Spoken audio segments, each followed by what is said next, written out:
It's time for Talk Law Radio with Todd Marquardt. Todd Marquardt, attorney at law in Texas. If you're a millionaire or a thousandaire, Talk Law Radio is now on the air. Call in with your business law question, your elder law question, veteran aid, Medicaid, build a business to get paid. 210-308-8867. Or ask a question online at marquardtlawfirm.com. That's MARQUARDT lawfirm.com. And now it's Talk Law Radio with Todd Marquardt.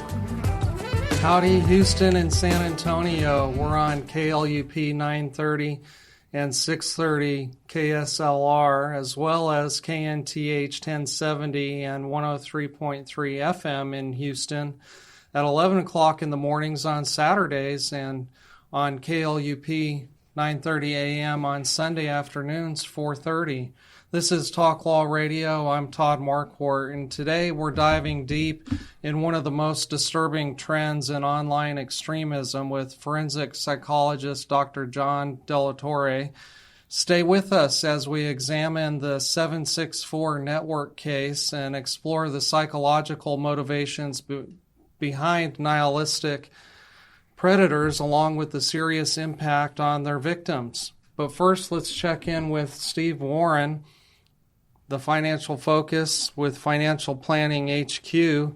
He and his sons are true financial planners. They don't sell insurance or investments. They provide a planning service that helps financially successful people reach their financial goals with less time and stress so they can do what they really want without having to deal with money managers and CPAs who refuse to communicate with one another. Steve, welcome to the show. It's great to be back on this hot summer day, Todd. Thank you. Let's pick up from last week. Sure. Can you tell us more about the importance of having written goals and objectives? Yes, effective financial planning requires more than just wealth management, and I think that's pretty much what our industry is right now. So what's necessary is a comprehensive approach that is rooted in documented goals and objectives.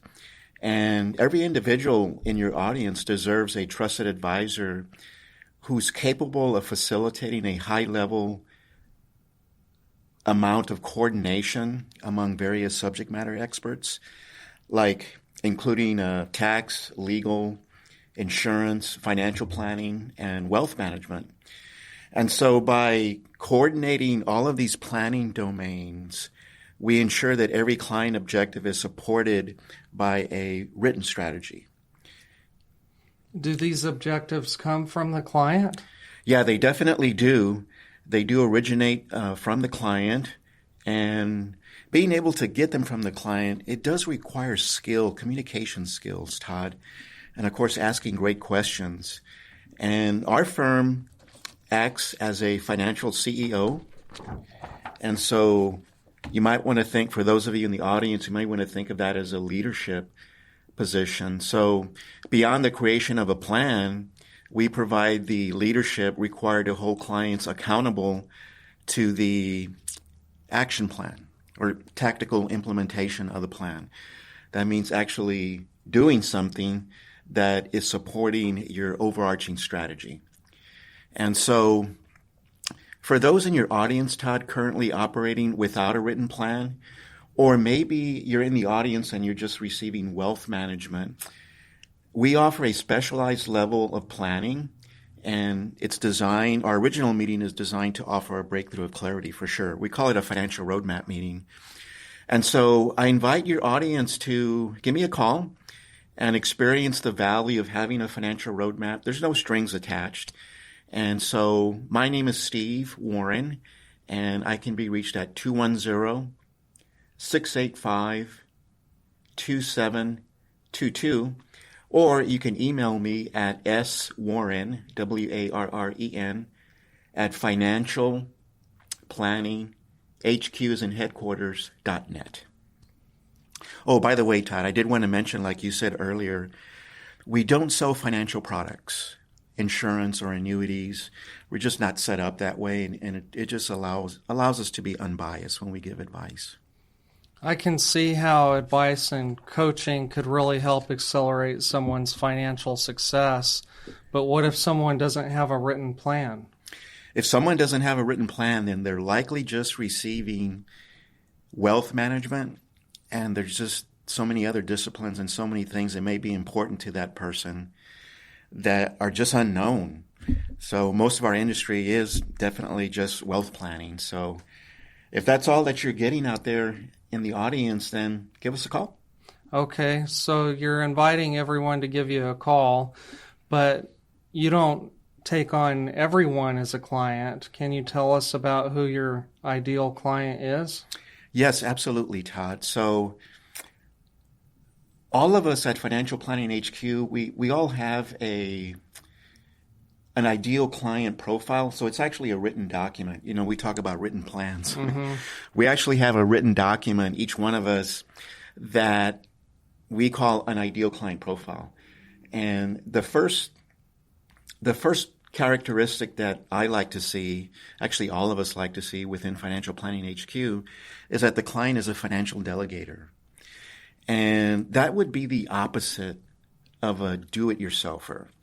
So our community of clients appreciate and are happy to follow the advice of a team of financial experts and a single trusted advisor, which we call ourselves Financial CEO. Can I stop you right there and, Sure. and just clarify, does delegating mean giving up control? No, it doesn't mean giving up control. It means that you are willing to pay somebody to get your entire financial house in order so you can do the things that are more important to you. But you don't give up control of anything. That sounds nice. What kind of control would we be allowed to keep? Well, we do ask that our clients follow pretty much all of our advice because it's in their best interest and it supports their overarching strategy. But if somebody is wanting to manage their own money, like have self-managed accounts, then we're probably not a good fit. Mm-hmm. You know, that sort of thing. Or they're day traders and that sort of thing. So somebody that doesn't delegate. Yeah. Yeah, okay. That would be a do-it-yourselfer. What's the second thing in your client profile? Well, the second thing that's critically important is that the client should be passionate about their goals. And so our clients realize that achieving their goals requires both money and planning to make things happen. So our ideal clients appreciate our commitment to pay close attention to all of the financial details and then proactively make prompt recommendations. If somebody gets off track to their goals, then we want to get them back on track. We like to see our clients stay on track or achieve their goal ahead of schedule. Is this complicated? No, it's not complicated, Todd, because we do all the heavy lifting. If somebody had to do this on their own, I think it would be complicated. Mm-hmm. But we do all the heavy lifting for our clients, and we charge them a flat fee. The other thing that's important is we like to work with people that really enjoy simplicity. So this is one of our deliverables. And, that just leads to freedom and peace of mind that comes from having all of your financial assets under the watchful eye of a financial CEO or a trusted advisor. And so I'm a single point of contact to coordinate your CPA, your attorney, all of the insurance people that you work with. We just make sure everybody's on the same page. So you call them, you email them, you tell them what my objectives are? We have the client sign an authorization to release information, and so we do call them and we can share information. And a lot of times, Todd, though, I have run into this pretty often where clients have a pretty weak CPA. So weak just means they're not proactive and maybe their practice is just doing a lot of volume. So we can't coordinate with them. And if that's the case, we'll recommend that the client fire, that subject matter expert and get one of ours that we can coordinate at a very high level. Somebody that you do know will work with you. Yeah, absolutely. And our clients, we want them to focus on the things that are important to them. So when we get together for an initial meeting, we talk about things that are important to them. And, that just means that a client is able to do the things that's fun to them. A lot of our clients like to travel. They go on cruises. They do different things like that. And I've heard them tell me before, when we go and we leave for a couple of months or 6 weeks, we just don't worry about this stuff, Steve, because they have confidence in us keeping their, financial house in perfect order. That sounds like having peace of mind. Absolutely. That's certainly a deliverable. And then the simplicity that I just mentioned as well. Okay. And do clients have a hard time listening to your advice? No, they don't, because it's usually supported by subject matter experts. So a lot of the advice actually comes from subject matter experts. I just have to question them on giving proactive advice, maybe with a CPA, for example. From what you see, how can this particular client become more tax efficient? And then the ideas start flowing. But I have to bring that conversation to light, because normally CPAs don't do that. Mm-hmm. At least that's been my experience. And we also like to work with people that appreciate the candid truth. So the unvarnished truth means that we're going to operate on a level where, if something, I guess the best way to explain this is that I'm not going to be politically correct and tell people what they need to hear. Yeah. I'm going to give them advice with conviction, and here's why. Can our audience give you a call to interview you to see if you're a good fit for them? Absolutely. If anyone in your audience would like to give me a call, I can be reached at 210-685-2722. And my name is Steve Warren. Or you could email me at swarren, Warren, at financialplanninghq as in headquarters.net. Awesome. Thank you for joining us for the Financial Focus. We look forward to next week. Absolutely. We'll be right back with Dr. John Delatorre in just a minute. Stay tuned.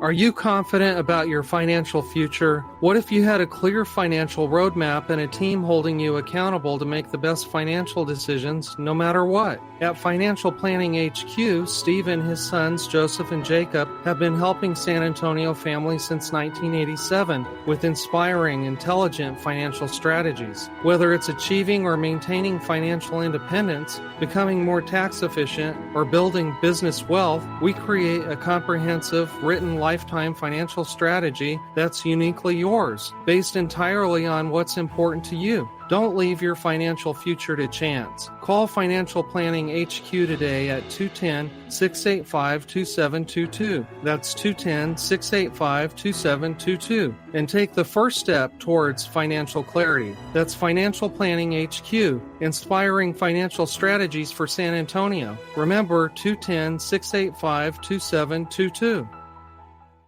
Hi, I'm attorney Todd Marquardt. If you don't have a will, the state of Texas decides who gets your stuff, and it might not go where you think. I'll help you create a simple, legally sound will that protects your family and your wishes. Call 210-530-4278. That's 210-530-4278. Or visit marquardtlawfirm.com for your free consultation. Do it before you die. Welcome back to Talk Law Radio. I'm Todd Marquardt. Our guest today is Dr. John Delatorre, a licensed psychologist in Texas, Arizona, and New York State. Yeah. Okay, and he practices forensic psychology and primarily does work for criminal courts, including competency, insanity, violence and sexual violence risk, and threat assessment. Dr. Delatorre also has a master's degree in jurisprudence from St. Mary's University School of Law. You're a trained mediator and negotiator. And you can see Dr. Delatorre on television news and court shows such as Court TV and the Law and Crime Trial Network. Yeah.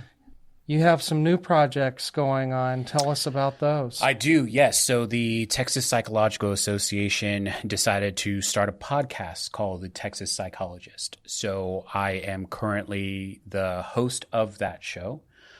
We talk about all different kinds of topics that are primarily psychology related, but it's an opportunity, I think, for people who are not psychologists to see the personality of a psychologist, to see just kind of how we view the world and how we think about the world and the different elements that make it up. And I also have coming soon is the new season of my show called Signs of a Psychopath. It's on Investigation Discovery. All episodes are currently streaming on HBO Max, but we've got a new season coming at the end of the summer, so be on the lookout for that. And they can find Investigation Discovery through streaming apps? There's streaming apps, Hulu, YouTube TV, anywhere that you get Investigation Discovery ID. Anywhere that you get that network, you'll be able to see it coming at the end of the summer. So I wanted to have you on this show. We're going to be talking about the 764 case and your work in forensic psychology, violence risk assessment, and threat evaluation is excellent for discussing the rise of nihilism, nihilistic violent extremist networks with a focus on groups like 764. So the goal of this episode is to raise public awareness, explore the psychological factors involved from a clinical perspective, discuss impacts on vulnerable individuals, particularly youth, and share practical insights on prevention and protection. Yeah. You ready for that? Yeah, I am. Let's go. So the FBI has put out some public awareness memos concerned about the sharp increase in the activity of 764 and groups like it. It's targeting and exploiting children across the United States. Members of these networks connect with children and other at-risk individuals online through messaging apps, social media, and gaming platforms. It's a tactic known as sadistic online exploitation. The term nihilistic violent extremism refers to what is motivating most of these subjects to commit criminal acts. Nihilistic meaning to sow chaos and facilitate the destruction of society. From a clinical perspective, how would you describe the rise of these nihilistic violent extremist networks like 764? Insidious. Right, if we're going to boil it down to a word, insidious, I think that it's important to understand that these people are everywhere and nowhere all at the same time because everything lives online. A lot of people's lives now are totally online. And because we're not connected the way that we would be in older generations, that vulnerability means that anybody can enter into your world at any point in time through your phone, through your gaming system, through whatever electronic means that you have. When previously, obviously, we can't meet everybody in the entire world. Like, that's just not physically possible. So there was always the safeguard of a safety net of our community. But that safeguard doesn't necessarily exist. Companies do have an obligation to have safeguards on their platforms, whatever it is, the social media platforms, game, whatever. But it's hard to manage. It's hard to monitor. And I think that goes the same for parents. These are youth. These individuals who are sowing these seeds of nihilism and extreme violence are also youth. And so that makes the message that they have much more sort of relevant to the potential victim. And parents they may have, their child's phone under lock and key. Like they may have all of these things, but you're not always with them. You're not constantly there. And all these individuals need is one tiny little opening. And once they have it, these people have become so sophisticated that once that hook is there, it's very hard to get rid of. What makes this category of extremism distinct in terms of motivation?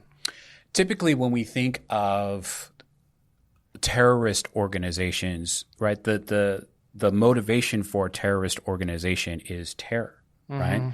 But they do it with a statement. There's something that they want to say, and they're going to find a way to make that statement. It's often political. But these individuals, they're not here to make a particular statement. There is no political agenda other than they want all politics to burn. There is no agenda. There is no societal agenda other than they want all society to burn. And so that's what makes it difficult to kind of pin down a hierarchical structure. It makes it very difficult to kind of find that network, those different cells that branch off of one, collective, because anybody can do this at any point in time. Just start up their own nihilism cell. Anybody can do it, and it doesn't require training. Like you don't have to go to some military camp. Right? You don't need any of that stuff. All you need is a message. And the more you are sophisticated in how you present that message, the better off you're going to be to convince someone else to engage in a behavior that they wouldn't have done had they never interacted with you previously. And that's known as grooming, where they start with something small and then make it more extreme. Yeah, it's after that. Yeah, grooming and engagement. Grooming is the breaking down of psychological barriers. Engagement is the breaking down of physical barriers. They're all different methods that individuals can use, and it's also about how that message is presented towards the potential victim. Yes, there are modes and mechanisms to keep that person there, but you have to get them on the hook first. And so this is why, these individuals are often younger. You are young yourself as the person who is engaging in this, nihilism. You already have that sort of authority, right, to another younger person, right? Because what, tween or early teenager wants to listen to some 50-year-old man? Right. Like they're not going to do that. But if it's another 17, 18, 19-year-old, right? If it's another person like that they have that sort of age authority, right? They have that sort of generational authority. If they already have that, it makes that message that much stronger. And then these guys, we're just going to genderize them and say that these are mostly men, men and boys. The guy in the 764 case that was just sentenced to 40 years, he was 19. Yeah, and I think that's important to recognize is that, we're not dealing with, 40 and 50-year-old, men that are just kind of finding back doors into Roblox or something like that. That's not what we're dealing with. We're dealing with individuals who are making statements about how this world is basically trash. And as a youth, when you see around you, you start thinking, right, this message is rattling around in your head. You start looking around. That's when you're vulnerable, when you start seeing the world through their eyes rather than seeing the world through your eyes. You start seeing the world through their eyes. That's when you start, oh, wait a minute, they might be right. Once that's there, that's the hook. Then you can start engaging in the grooming and other tactics in order to keep that person. But you got to get that hook first. And so what makes this nihilistic worldview with a deep sense of meaninglessness combined with a hatred of humanity so much more harmful according to your clinical experience? Because it doesn't start with meaninglessness and hatred doesn't start there. Where it starts is, hey, look around you. Everything around you is messed up. Everything around you just doesn't work. Everything around you is not in a position for you to succeed. And then they start making excuses as to why that is. And then they start drilling down further and further into this meaninglessness. Once they have you captured into that thought process, they can then use that thought to convince you to engage in a behavior. And that's the real trick, because people have all different kinds of thoughts, right? Everybody does. Let's continue that thought in the next segment. This is Talk Law Radio. I'm here with Dr. John Delatorre. He's a forensic psychologist, and we're breaking down the 764 case, a nihilistic violent extremist group. Stay tuned. We'll be right back.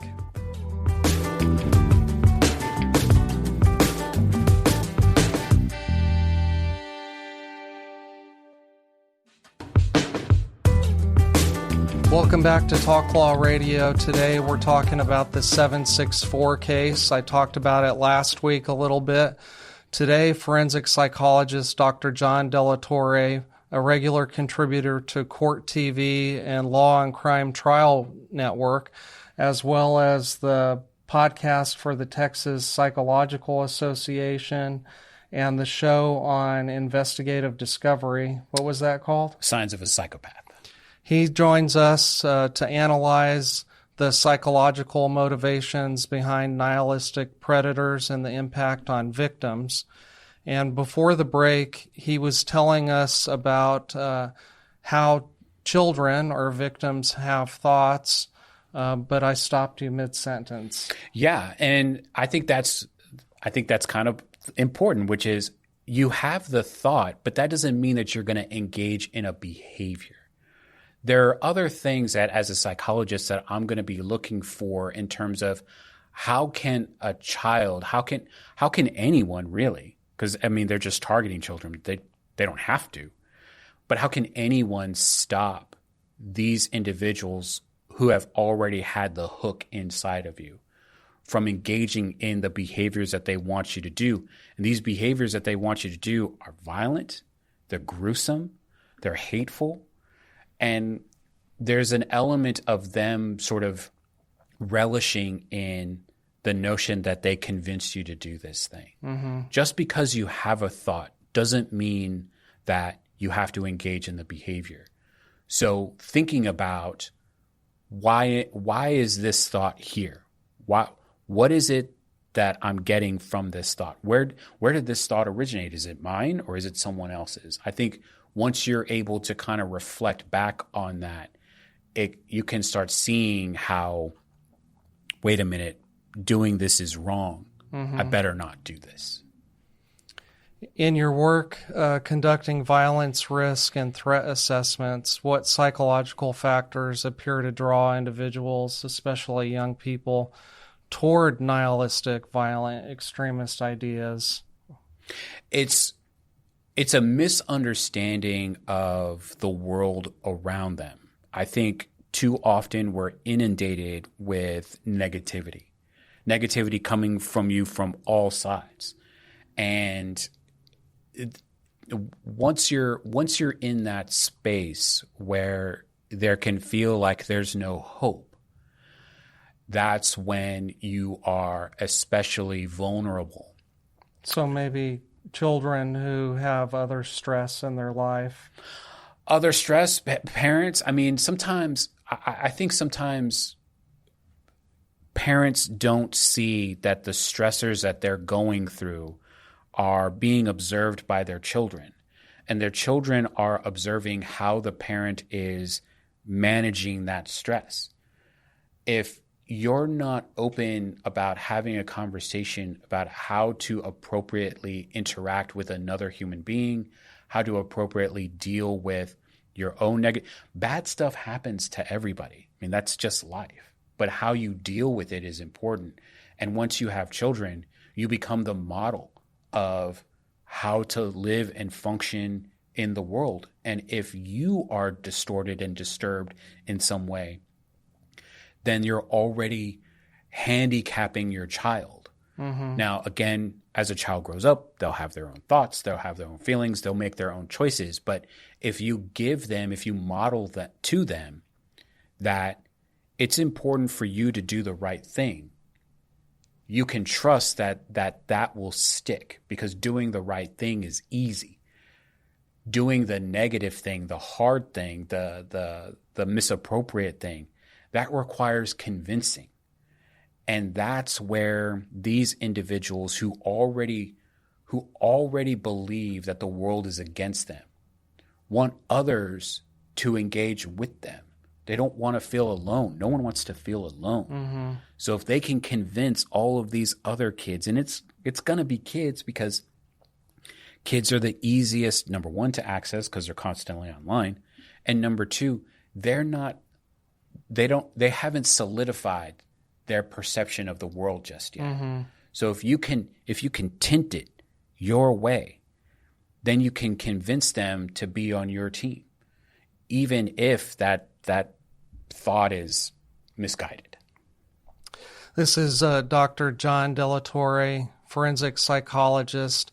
We're talking about 764 network nihilistic extremist groups, because there was a court case here in San Antonio where a young man was prosecuted and he pled guilty to 3 counts and was sentenced to 40 years in jail.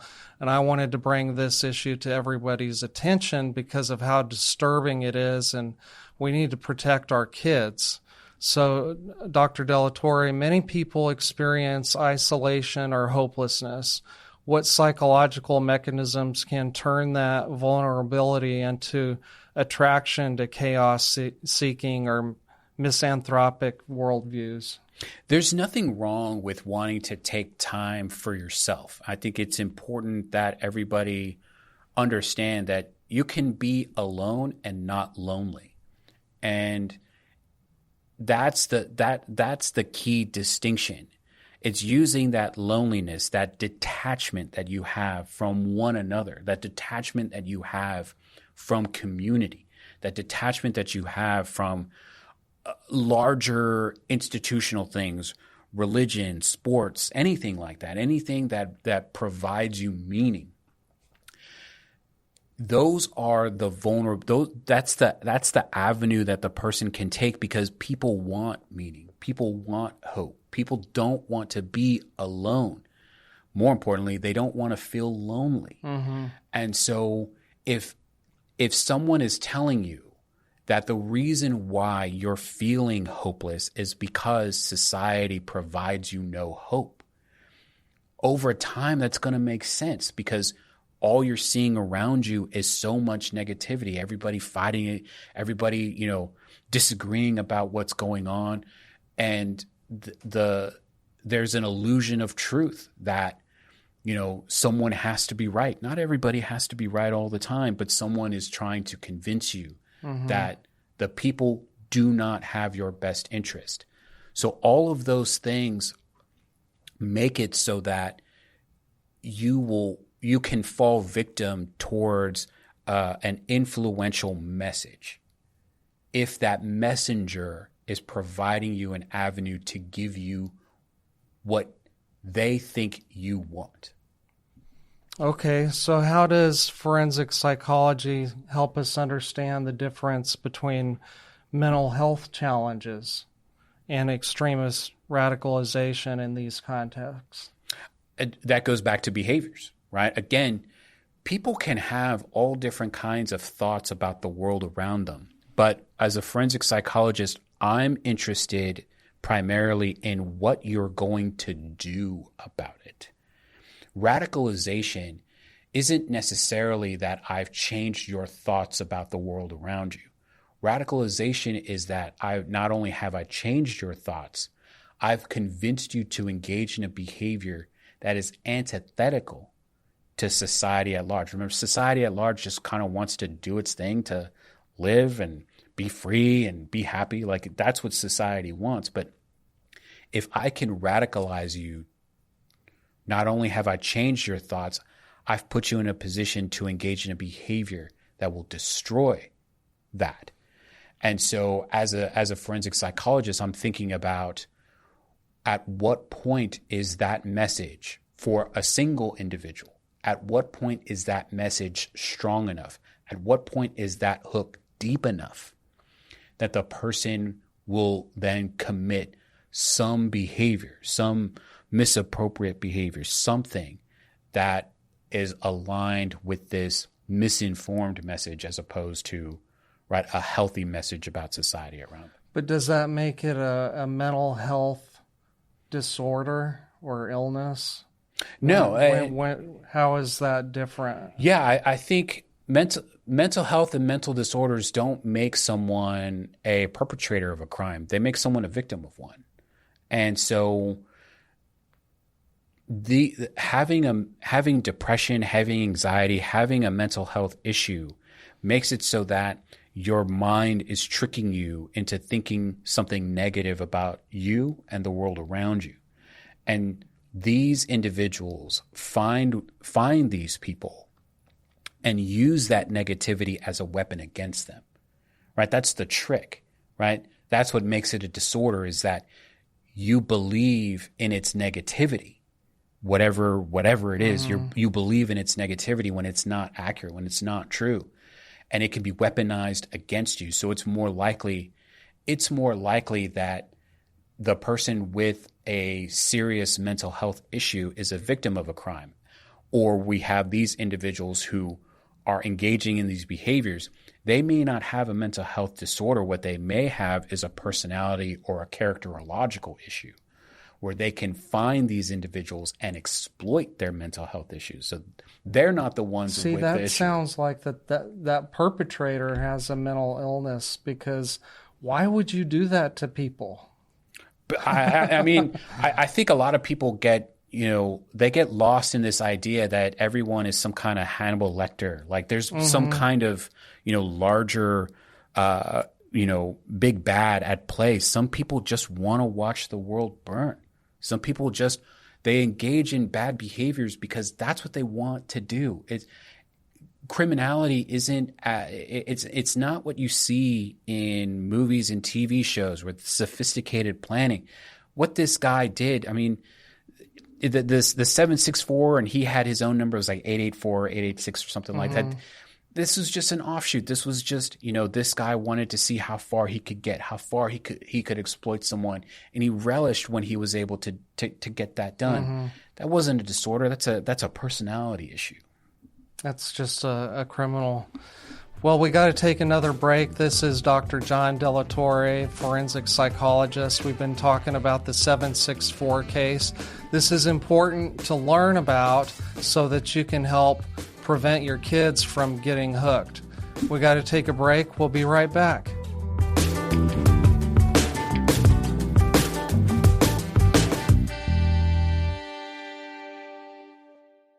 Are you 100% confident that no matter what happens in the financial markets, economy, or world events, you will achieve your financial goals? If not, we have a process to get your financial house in perfect order and keep it that way forever. Your financial future shouldn't be a guessing game. Planning, advice, organization, and accountability are deliverables you should expect. For over 35 years, Financial Planning HQ has been San Antonio's trusted partner for comprehensive written lifetime financial strategies. Steve and his team, including sons Joseph and Jacob, don't believe in a one-size-fits-all approach. Instead, they create a personalized financial roadmap for you based on what's important to you. As an independent registered investment advisor, they're not tied to any big corporation's products. They work for you, creating inspiring, intelligent financial strategies that put your interests first. Call Financial Planning HQ at 210-685-2722. That's 210-685-2722.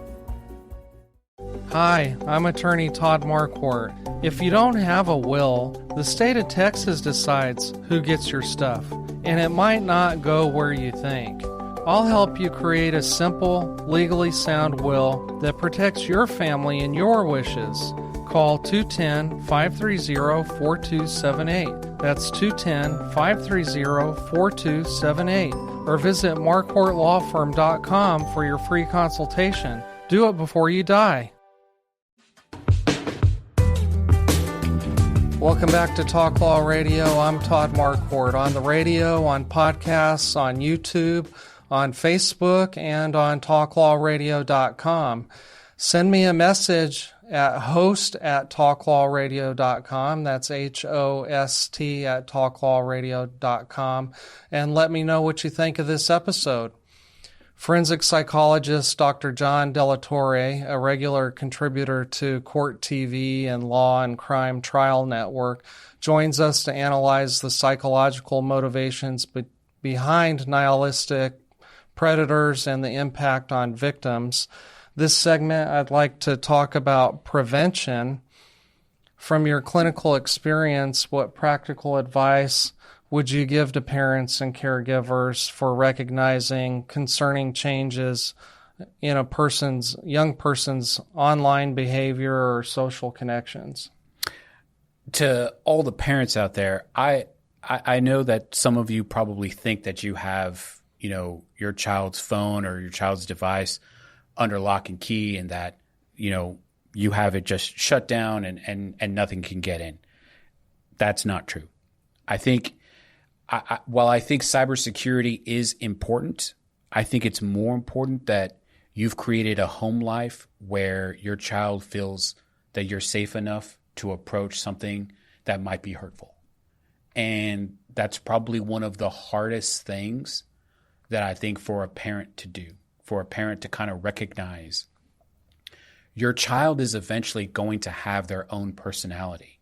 They're going to have their own experiences, and they're going to deal with those experiences based on the model that you gave them while you were raising them.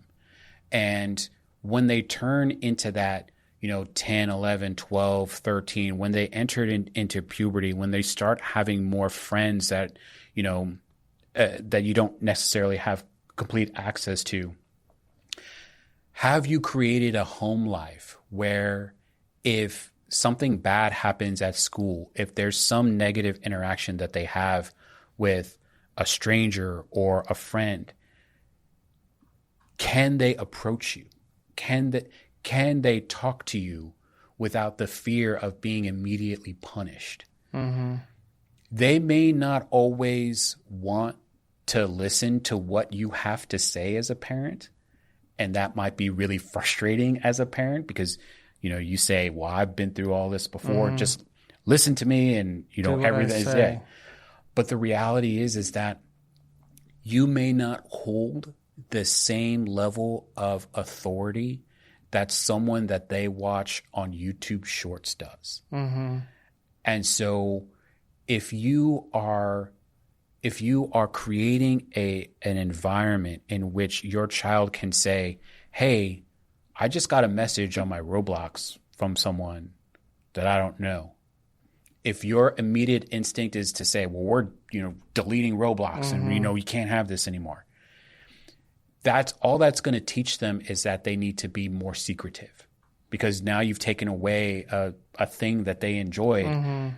But if you approach them and you ask them more about what that interaction was about, then you can have those teachable moments. Then you can have those times when you can explain a little bit more the dangers of interacting with the wrong people or why the wrong people are selecting you in particular, mm-hmm. right? And it's truly because they're casting a wide net. And whoever says yes, that's who they're going to start with, right? Wow. So prevention is about creating an environment in which everybody feels safe. And sometimes that means that you have to listen first as a parent and not necessarily go immediately to, well, that's it, we're going to shut everything down. Right. That's important advice to hear. I wish I had heard that a long time ago. So this is Dr. John Delatorre. We're talking about the 764 Nihilist Extremist Network and the terrible things they want your children to do for them. So what protective factors help build psychological resilience in young people against the pull of these bad actors online? the first protective factor is the modeling of how to deal with negative emotions, right? If you model yourself as being someone that can, yes, bad things happen, but we deal with it appropriately, then they'll model it. Having an open environment in which secrets are not okay, but having a secret doesn't automatically mean that we're, going to shut everything down.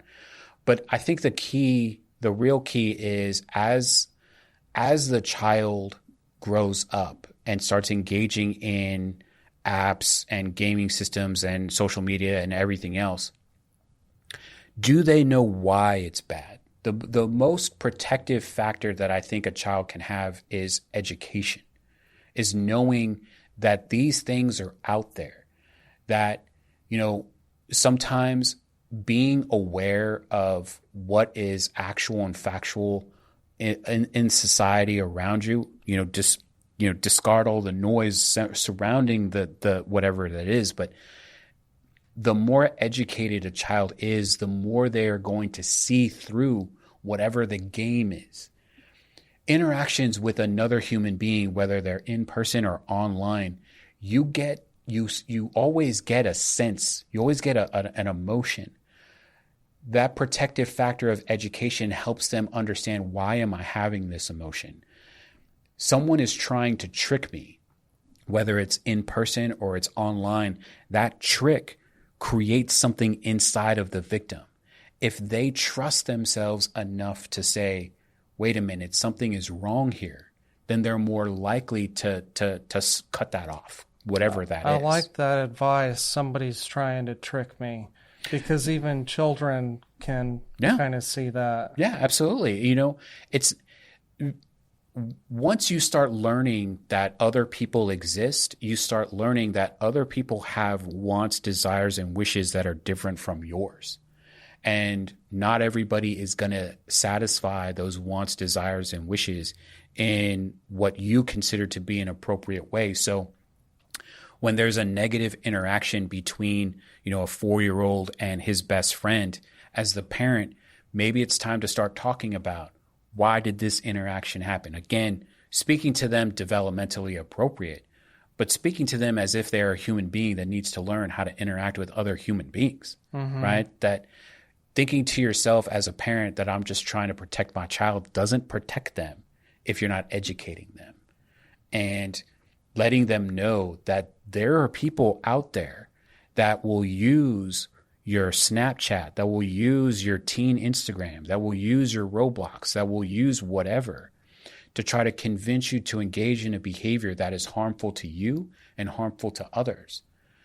And telling them why that happens. It happens because there are some people that want to do this thing. They like the idea of hurting other people.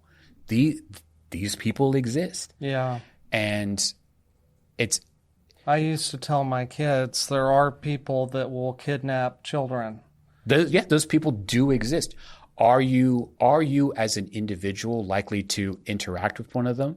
No. However, we live in a society now where we're not contained to our neighborhood. And these individuals who are engaging in these behaviors, this guy just so happens to be in San Antonio right now, but he easily could have been in Maryland. He could have been in the UK. He could have been in Russia. He could have been anywhere. He just so happened to be here. And I think that's what makes it so disturbing, is that essentially this person is in our backyard. Right. This is a kid who grew up in a school system in a neighborhood that we all know and recognize. That maybe we were there too or not, but the world is both a smaller place because it's now on a device, but it's also a much larger place because we're no longer contained to this idea that the bad things are only going to happen to us if we're in a bad place. The bad things are going to happen to us if we're not monitoring how we're interacting with the world around us. And if something like this happens to one of our children and they come to us and they say, somebody online asked me to take a picture of myself in the nude, what should parents do other than have a conversation with their child? Yeah. Don't freak out, number one, and find out if that action actually happened. If it did, then you need to call the police. These individuals may convince that young person that they're in a relationship or that it's the right thing to do or it's the most important thing to do. So it can feel traumatizing to know that now you're going to call the police, but explaining to them why it's inappropriate. It's not always inappropriate, but this time it is. And it's important to understand that this person tricked you. So you're going to find out whether or not that behavior actually happened. If it did happen, that's a crime. You're going to contact police. FBI is, sending out, as you described at the top of the show, they've put out a lot of documentation. They put out a lot of, one sheets and things like that, fact sheets about what's going on with these individuals. Contact the FBI because they're trying to build cases against these individuals. And these are federal offenses if obviously it came across a wire, right? Cable, right? A device. So contact law enforcement. They're aware of this, but don't make it that your child feels like they did something wrong when they were tricked into doing this. That makes a lot of sense. Thank you for joining us today. I want to give you the last 30 seconds to talk about your podcast and your show. Yeah. So new season of Signs of a Psychopath starts sometime later this summer. And then we've got the Texas Psychologist, the Texas Psychological Association's official podcast. You can watch on YouTube. A lot of great episodes already uploaded, some peer reviews. I think the audience will find those fun, but we're just talking about psychological concepts and, breaking it down and seeing what we can learn about each other. Yeah, sounds interesting. We got to end the show. We'll talk to you later. Bye.